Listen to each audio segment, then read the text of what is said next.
So once we have the basic shape, I will start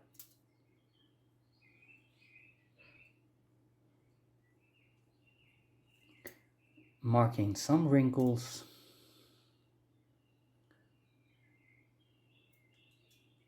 just very gently and softly, and without scratching. Don't scratch, just roll it all the way on the direction you want with a tool, and mark it very gently in the clay.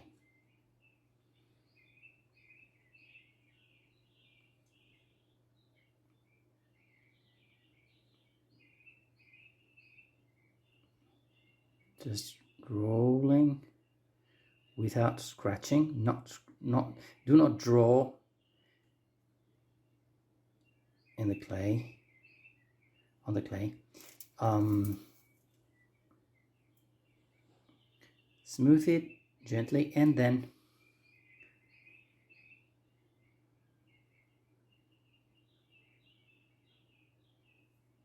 very slowly and gently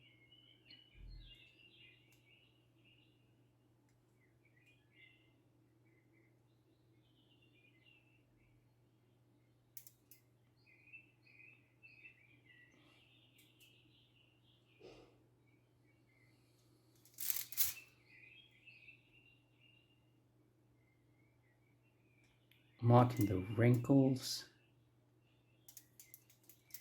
like this, and I'm going to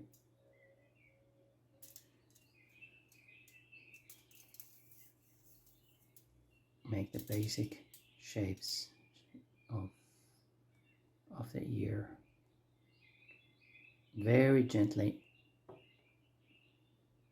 holding the ear back with your fingers.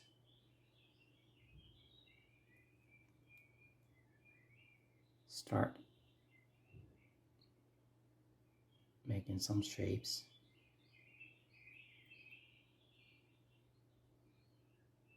Pushing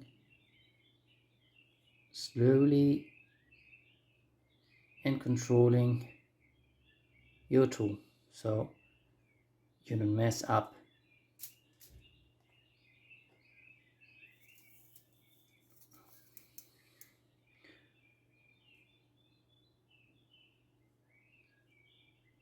In the ear we have a couple of hollow areas like this.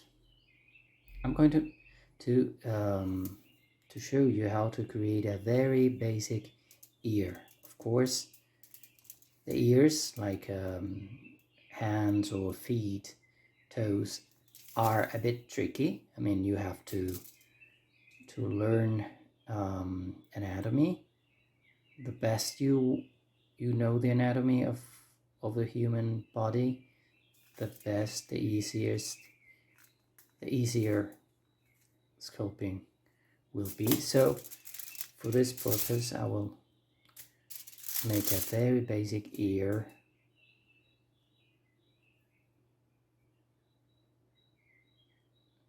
Just to show you how you can do it if you're a beginner.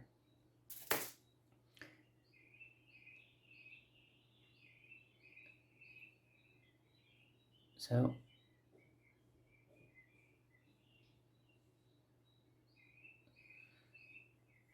creating this shape inside the ear,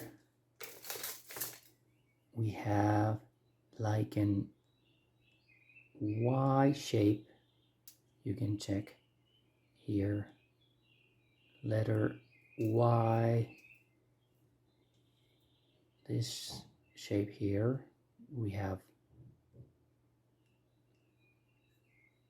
that just rolls and go inside the ear.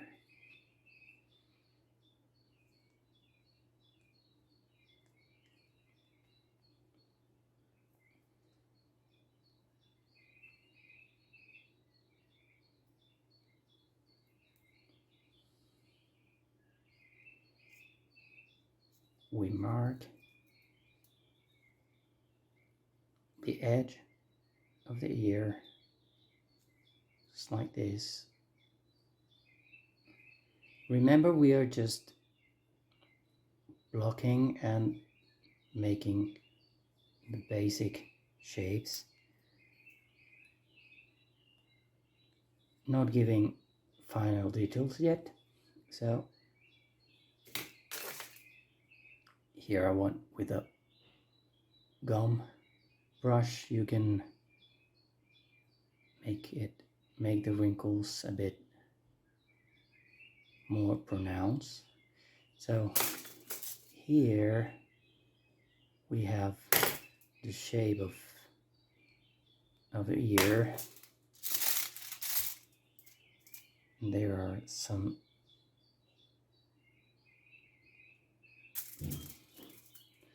small cartilages, and I don't know in English, cartílagos, which is like, there are no bones, not flesh, but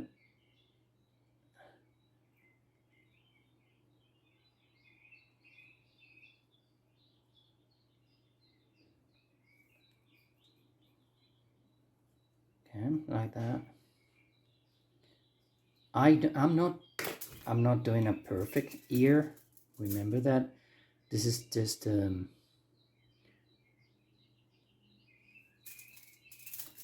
like we have like two little balls here and like a bridge joining them together, curved bridge that joins them like that. Not a perfect ear, just a very basic one, but for this purpose, I mean, for this type of character, which is not definitely realistic, but a bit cartoonish, or kind of a cartoonish character.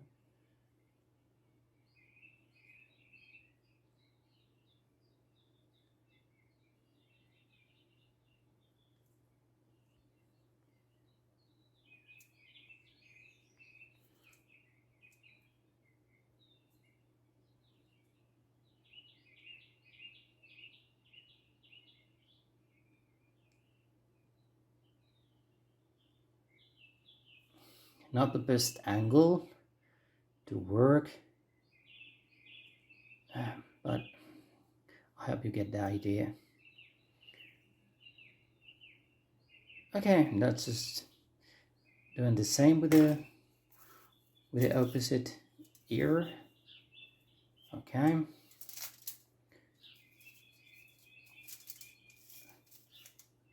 So we have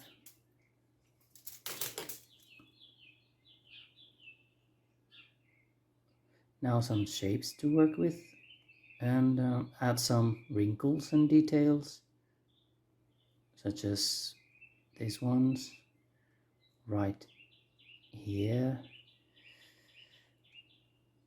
I will add later on, when the head is baked, I will add more volume here on the skull,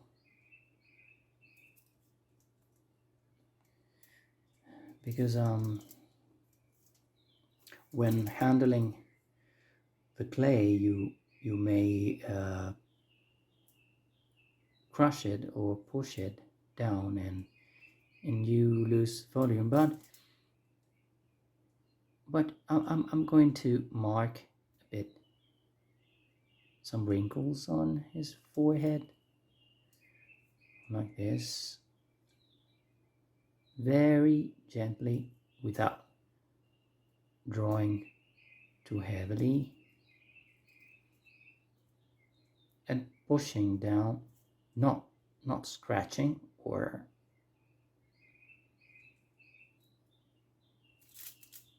just drawing. Okay, there we go. There is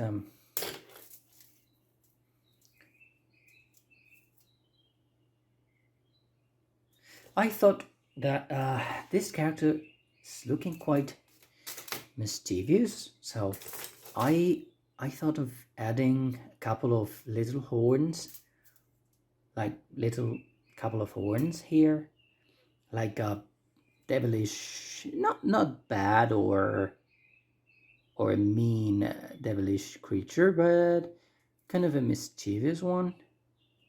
And I may add um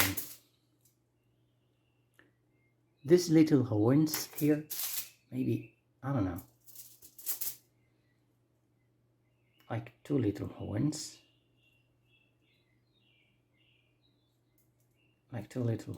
there. I like the idea. What do you think? Definitely not common elf creature, right?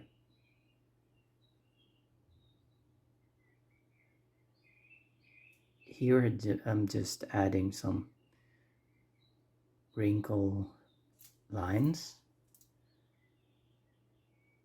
that come from the cheek.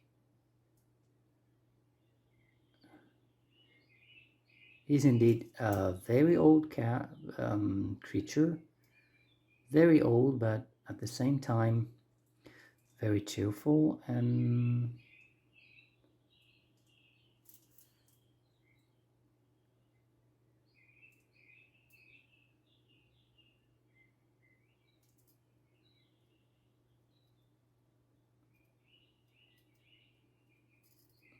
well, yes, I want him to have like very pronounced age wrinkles.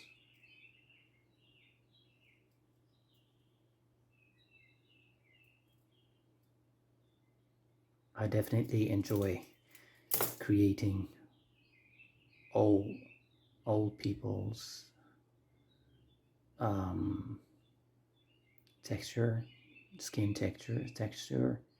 I like it. I don't know why, but I do. And I guess all these magical creatures from the fairy world are quite old themselves, so even if they try to appear as, or to show up like as as um as young creatures, I think they just take the form they want, the shape they wish, but at the end you can absolutely know that they're old and powerful.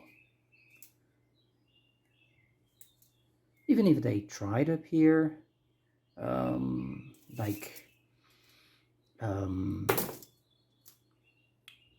like young and beautiful, most of them do really have hundreds of years.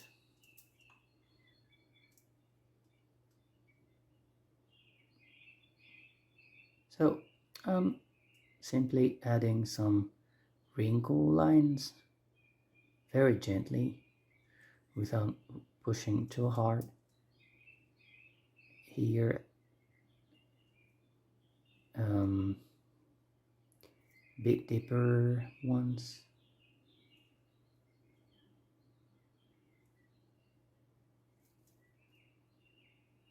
Here.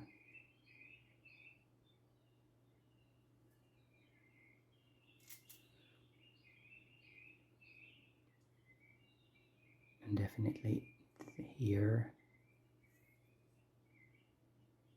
on the edge of the eye. Oh, come on. I'm moving the camera all the time. Sorry for that.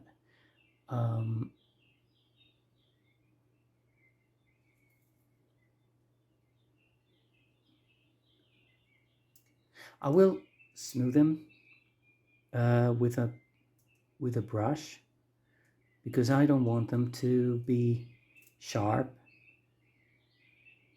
Wrinkles are rounded, not sharpy or like with hard edges.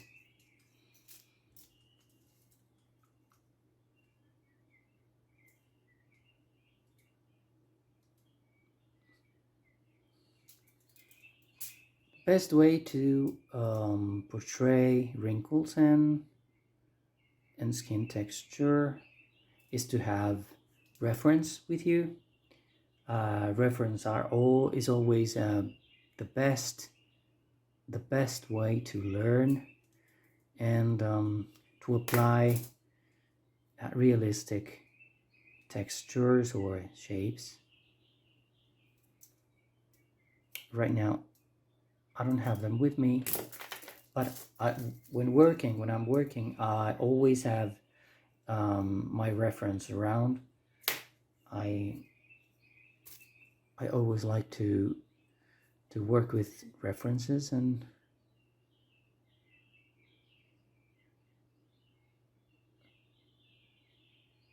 some agent marks on the lips.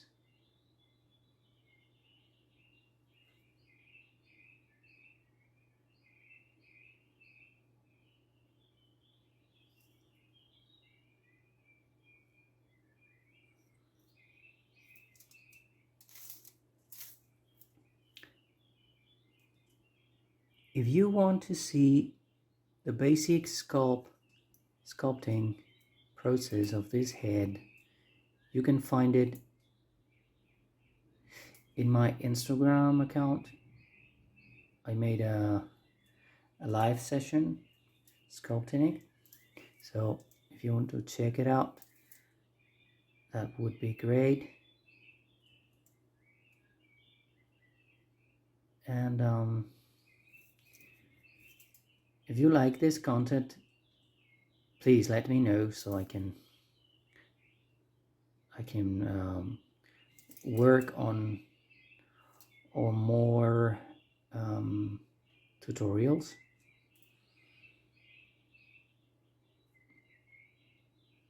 I would really appreciate if you could share, comment. I will be posting all the content I can here in Buy Me a Coffee, which I think is great. I mean, it's a very great site to share different content, not only posts but videos and all the creation process. And I think it's my aim is that we can possibly create a very joined and very helpful community, sharing our creations here. And well, for me, it's a pleasure to share with you the little I know about sculpting or modeling.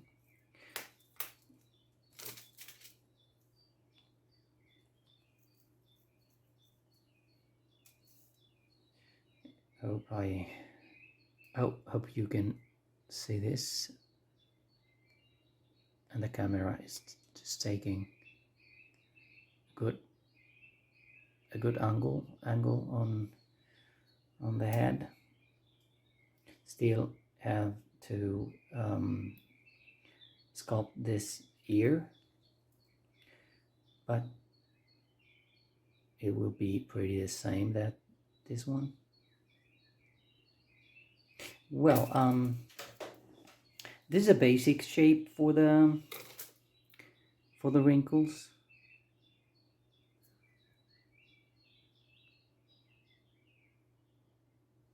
Think of the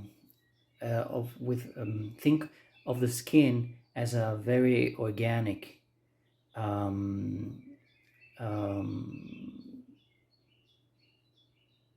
how is it there?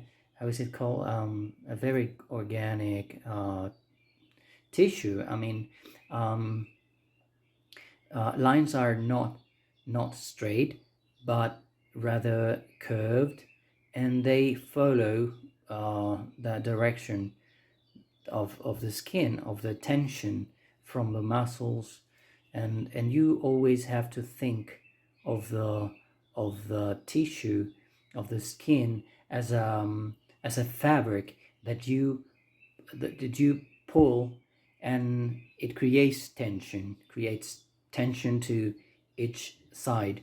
So you think of it as as a fabric, and you have to follow the direction of that tissue, of that um, fabric, let's say so. So once you have these,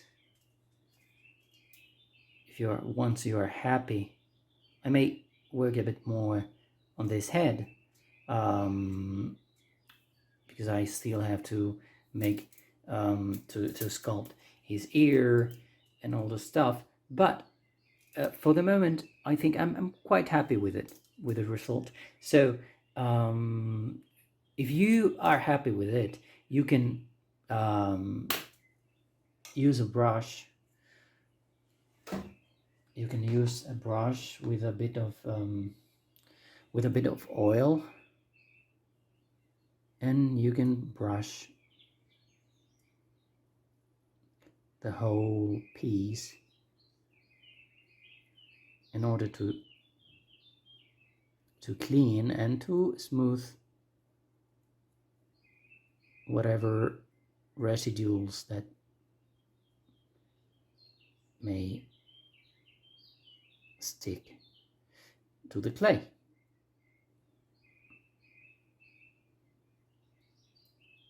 So you go brushing,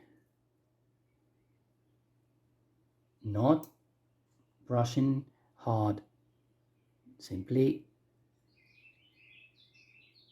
go over the whole piece without pushing. But as you can see, you take away all the finger prints and some residuals that may have been caused by the tool over the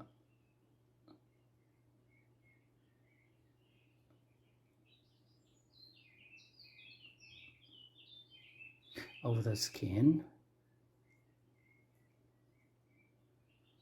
Of course, when working on your piece, you can take as much time as you need. The more you work on it with references and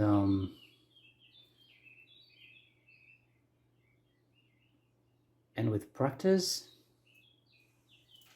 you will be able to improve and to get better results.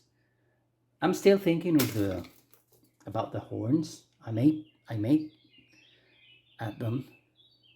I don't know, I like the idea of the little horns. Okay, let's do it. I want to show you. They're very easy and simple horns, but I think they will be quite fun to do.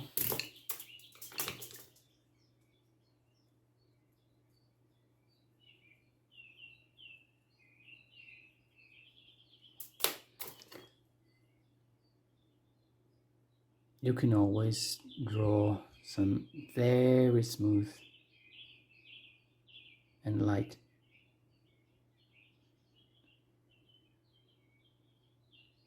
very delicate wrinkles.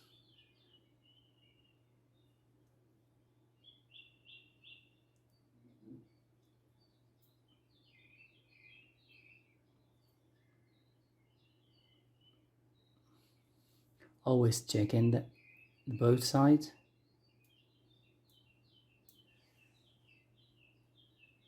There's no need to make it absolutely symmetric. The symmetry is well is when sculpting you have to take into consideration that you need to sculpt in a symmetric way, but then what adds more interesting to the piece, more interest to the piece, is the asymmetric details. In this case, I lower down the how is that a bit of the forehead, not the forehead, the well, which is the name? I forgot. Sorry. Eyelash? No, the eyelids? No, the eyelashes? No. Whatever. This shape here, just lowered down, and this one, I push it slightly, so I made it a bit up from the eye, upper from the eye. I don't know. I beg your pardon, because sometimes I think I'm getting old and I forget words. And since I'm quite shy, talking on camera is well, it's kind of tricky for me. I have to get used to it. So this is it. I mean, okay. I'm going to add little horns I told you about, and for that I will add 2 blobs of clay. This will be like the skin that falls around the horns. Okay, I'm going to smooth it and to blend it into the skin.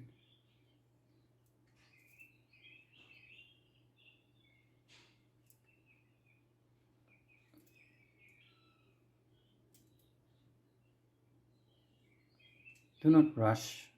I mean,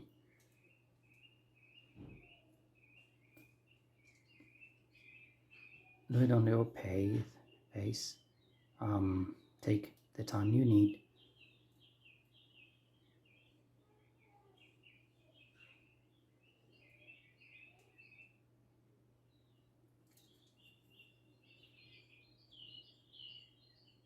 Now I'm pushing a bit the clay a bit down so I can insert the horn there.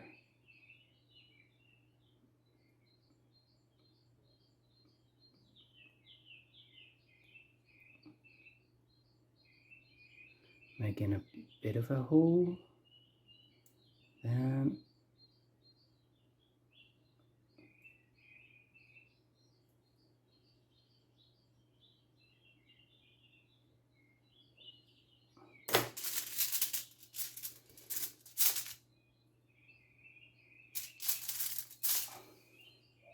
usually I would do it with another color, like translucent color, but no problem. I will take two little balls of clay, and I will add in kind of a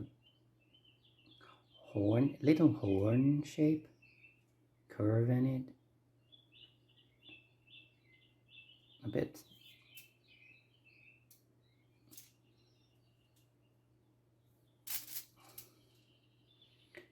And again on the other side.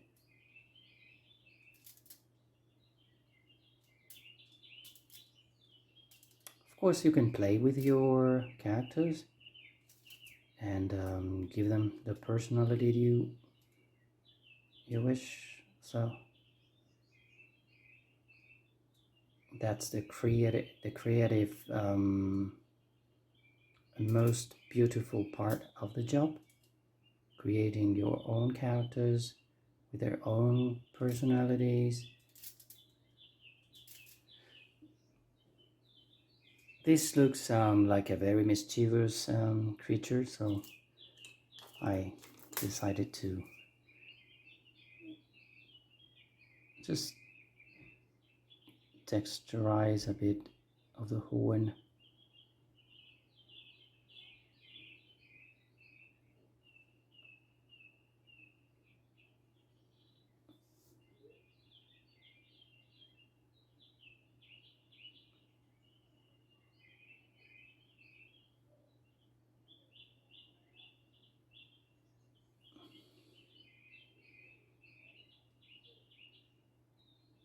Gently add some texture, like a fallen skin all around the horn, and take your time. Okay, this is the first one. I will make the other one later on, and I think that it will be enough for today. Once baked, I will paint him with Genesis oil paint. I think I may change my mind, but for the moment, I think I'm going to use oils.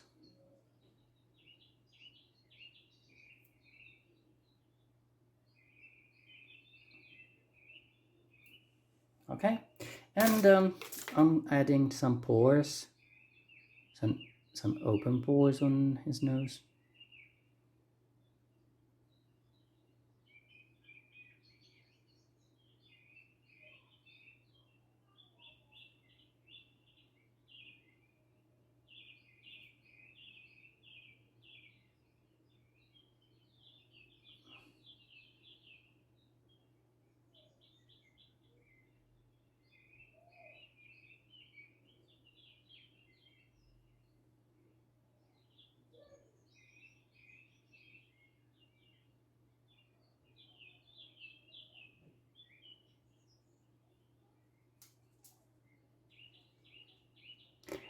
I'm thinking that because this creature reminds me a lot of some legends here in Spain of mischievous goblins in houses, and I may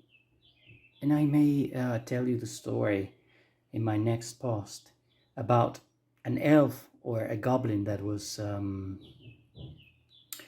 scaring the hell out of the people from a building in the city of Zaragoza, which is a city here in Spain.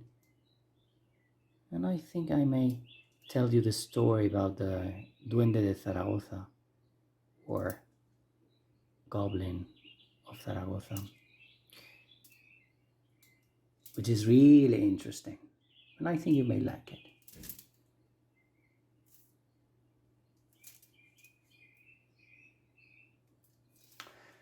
Okay, a bit, yes, some pores here, some open pores here, very, very gently.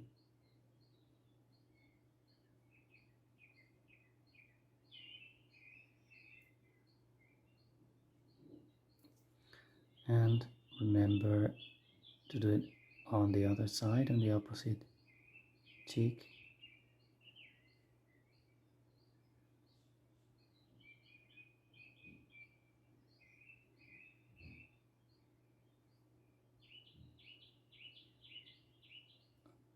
Okay, smooth it a bit, not too much, very gently.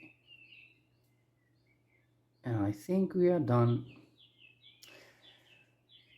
Okay, hope you liked it. Remember to watch the sculpting of this face on my Instagram account. And don't forget to join me on next Friday, because I will post another creation process and some stories, I think. So I think you may like them. Thank you so much for watching, and see you next week. Bye.